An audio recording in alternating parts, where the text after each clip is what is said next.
Muito bem, temos aqui, né, o nosso caro Júnior Espíndola. Agora sim, oficialmente no esporte, né, Diego? Agora sim, oficialmente no esporte, com todas as informações. E agora vamos falar sobre esse jogo do final de semana que deu o que falar. Exatamente. Boa tarde para todo mundo no esporte aqui do Balanço Geral. Falar da Chapecoense, essa volta ao Campeonato Brasileiro, né, Diego? Que acabou, então, perdendo para o Atlético Mineiro na Arena Condá. E a gente vai mostrar os detalhes dessa partida que foi muito movimentada. Teve VAR, teve reclamação na torcida e cerca de 2.600 torcedores acompanhando a partida. Vamos aos detalhes. Não tem. Vai. Tá. Vou chamar já o Sérgio Badabadaote, então. Serginho, como é que tá, meu amigo? Tudo certo? Tranquilo? Tudo certo. E aí, Barata, nervoso com o jogo de ontem ou não? Tudo tão errado que nem a matéria do jogo não conseguimos colocar aí. Tá tudo tão complicado. Não, péssimo recomeço, né? Daqui a pouco talvez a gente vai ter aí os lances e a matéria para apresentar, mas todo mundo já viu o jogo, todo mundo já viu a repercussão na imprensa, entre os torcedores, redes sociais. Não poderia ter sido pior o recomeço da Chapecoense ontem lá diante do Atlético Mineiro. Pode tocar por aqui mesmo? Já posso emendar o comentário? Então, para dizer o seguinte, ó. Pelo jeito, de nada serviu, de nada adiantaram os 40 dias, vamos arredondar, que a Chapecoense teve entre o jogo do Fluminense e no jogo contra o Atlético Mineiro. Porque ontem, infelizmente, vimos a mesma Chapecoense do primeiro semestre. Um time que não conseguiu administrar uma vantagem de 1-0 e não adianta. Com todo o respeito que eu tenho pelo Ney Franco, eu fui um dos que aprovaram quando o nome dele foi anunciado. Eu reconheço que eu disse, não, eu acho que é um bom nome, porque quando qualquer profissional for contratado pela Chapecoense, a primeira coisa que a gente faz é para ele ir bem. Torcer para ele ir bem, para ele fazer um bom trabalho, porque daí a Chapecoense vai bem também. E pelo currículo que tinha o Ney Franco e pelo investimento que a Chapecoense fez dele, que não era pouca coisa, que não foi pouca coisa e não é pouca coisa, eu esperava muito mais do seu Ney Franco. Até agora deixou a desejar. Até agora, com todo respeito, não disse a que veio o Ney Franco. O Chapecoense não consegue ter um padrão de jogo. E ele disse quando chegou, e é o estilo, a característica dele, não, o meu time é um time ofensivo. O meu time é um time que ataca. E ele falou nas entrevistas coletivas, durante esse período de Copa América, que ele estava treinando para o time marcar saída de bola, marcar pressão alta, como os técnicos dizem, e atacar, resgatar a força ofensiva da Arena Condá. Pois ontem ele se contradisse na sua entrevista coletiva, quando ele disse que a Chapecoense fez 1-0 a 28 segundos e depois voltou no seu campo de defesa para marcar forte e sair no contra-ataque. E foi isso que a gente viu. Mas só que a gente ficou com E a gente viu que o time estava tendo um comportamento equivocado, mas assim, pode ser que seja pelo fato de que o adversário está empurrando a Chapecoense para o seu campo de defesa. Não, foi estratégia adotada pelo treinador e ele disse isso, que voltamos para marcar forte para sair no contra-ataque. Então não é um time com característica ofensiva, não é um time que marca pressão, não é um time que ataca, não. É um time que joga um futebol reativo. E o futebol reativo do Ney Franco ontem levou a Chapecoense para a derrota de virada por 2-1. Fez 1-0 aos 28 segundos, por que não continuou atacando? Por que não continuou buscando o segundo gol com o time na frente? Por que só ficar arriscando o contra-ataque com o Arthur Gomes e com o Everaldo? Não deu certo, porque a bola começou a rodar perto da área da Chapecoense, tanto no primeiro tempo quanto no segundo tempo. Eu sempre digo, quando você recua demais, quando você atrai o adversário para o teu campo, a bola fica muito viva, ou perto da área ou dentro da área. Até que deu um pênalti, que foi pênalti, não precisei nem de VAR. Aquele lance lá para dizer na hora, eu falei pênalti.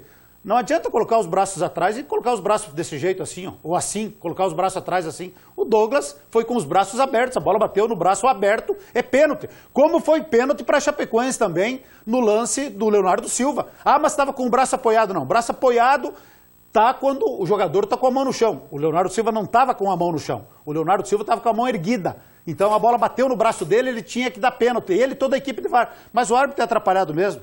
Esse aí é árbitro conhecido e é limitado e foi uma arbitragem muito atrapalhada e o VAR, ao invés de colaborar, está atrapalhando o futebol brasileiro. Mas o fato é que de tanto a Chapecoense recuar, deu o pênalti que o Ricardo Oliveira cobrou, o Tchepo, que foi o melhor em campo da Chapecoense, defendeu e deu um recado para o Ney Franco e para os seus companheiros de time.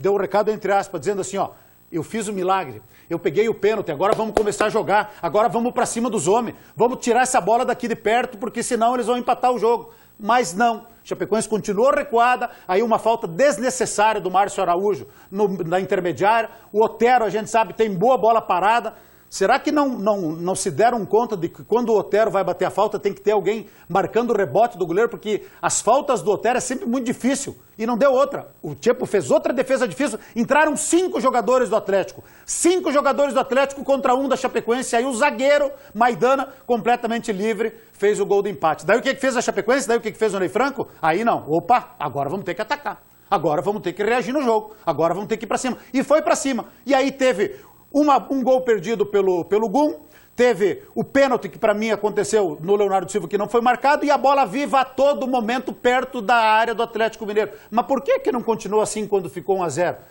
Escolhas equivocadas, é a última vez que eu vou falar do Alan Ruschel para comentar a atuação dele. A última vez que eu vou dizer o seguinte, todo mundo sabe o que o Alan Ruschel passou. A gente sabe todos os problemas que ele teve e a luta dele para ele continuar como atleta profissional e como jogar futebol. Mas até agora ele não conseguiu jogar em grande estilo, em alta intensidade que exige uma Série A de Campeonato Brasileiro. E o Ney Franco teve 3 semanas inteiras, depois de 10 dias de folga, para decidir isso. E ele estava em dúvida entre o Ailon e o Alan Ruschel. Nenhum dos dois serve para ser titular da Chapecoense, a verdade é essa. E aí a hora que ele foi trocar, ao invés de tirar o Alan Ruschel, que estava cansado, ele tirou o Camilo. Deixou o Alan Ruschel em campo. E aí o Atlético tomou conta do jogo. Aí, quando estava perdendo, aí ele decidiu colocar o Diego Torres, que entrou fazendo correria, e mais o outro jogador que entrou junto com o Diego Torres, que foi o Ailon. O Ailon.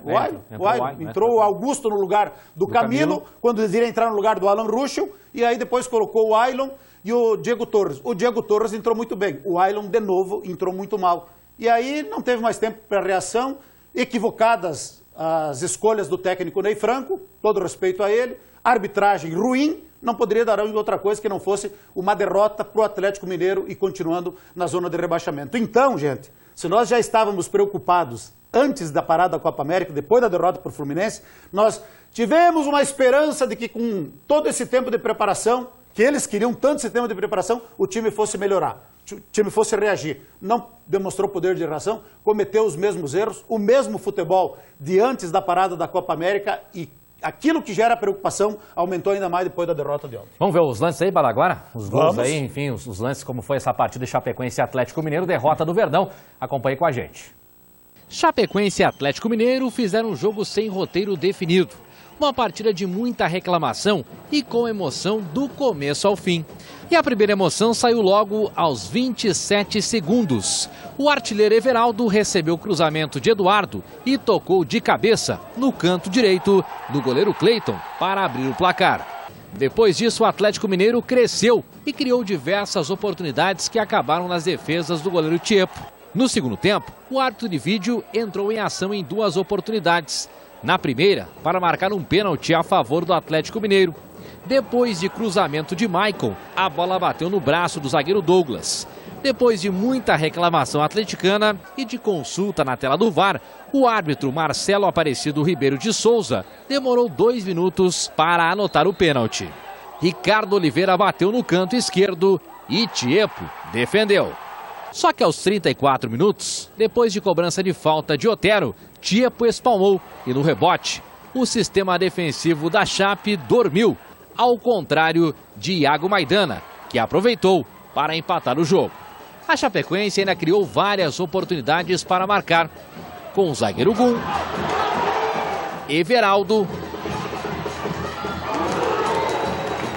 e Alan Ruschel, que reclamou de pênalti, lance que foi revisado pelo VAR e não confirmado pela arbitragem. As reclamações geraram 11 minutos de acréscimo e aos 54 minutos, o Galo Mineiro deu o golpe final na Chapecoense. Vinícius invadiu a área e tirou do goleiro Tiepo para virar a partida.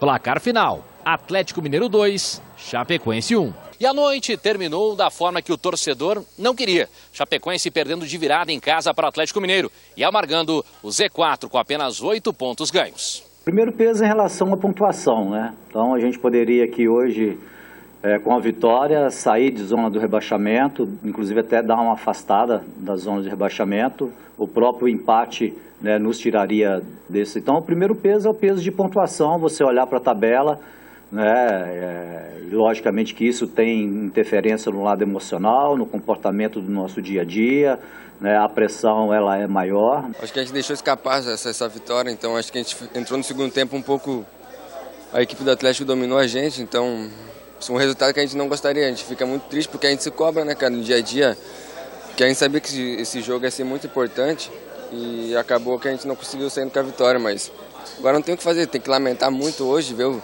Cada um fazer a sua autoanálise e que a gente já tem o São Paulo na próxima rodada. Esse aí tem moral para falar, esse aí tem moral porque é um do que está se salvando aí no time da Chapecoense. Agora, foi muito mal o Ney Franco na sua entrevista coletiva. Aliás, Ney Franco, quem te passou os números do jogo ontem, depois da partida, as estatísticas ali, se é alguém da comissão técnica, puxa a orelha do cara, que ele te passou os números tudo errado, tá?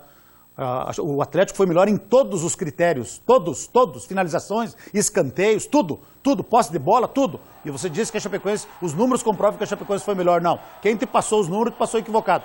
Contra o Fortaleza, o Ney Franco foi muito mal nas suas escolhas e alterações e foi bem na entrevista coletiva quando ele falou, eu errei e peço desculpas. Ontem ele foi mal na escalação do time, nas alterações e na entrevista coletiva também foi muito mal. O que o torcedor está preocupado é que está faltando sangue nos olhos, inclusive poder de indignação dentro da Chapecoense depois de uma derrota. É sempre o mesmo discurso e nós já estamos entrando na metade de julho, já passou da metade do ano e a conversinha é sempre a mesma. Então o torcedor está preocupado e com motivos. O torcedor meio que largou de mão, né? Ontem tudo bem que choveu o dia inteiro, mas ingresso a 20 pila não deu 2.600 torcedores. E outra coisa, o Ney Franco vai insistir no esquema 4-3-3. No 4-3-3 caiu caiu o Wagner Mancini, caiu o Vinícius Eutrópio, caiu o Guto Ferreira, caiu todos, um atrás do outro. Foram caindo, um atrás do outro, foram caindo no esquema 4-3-3. Mas se é o esquema que o Ney Franco entende que é o correto, beleza, vamos em frente assim.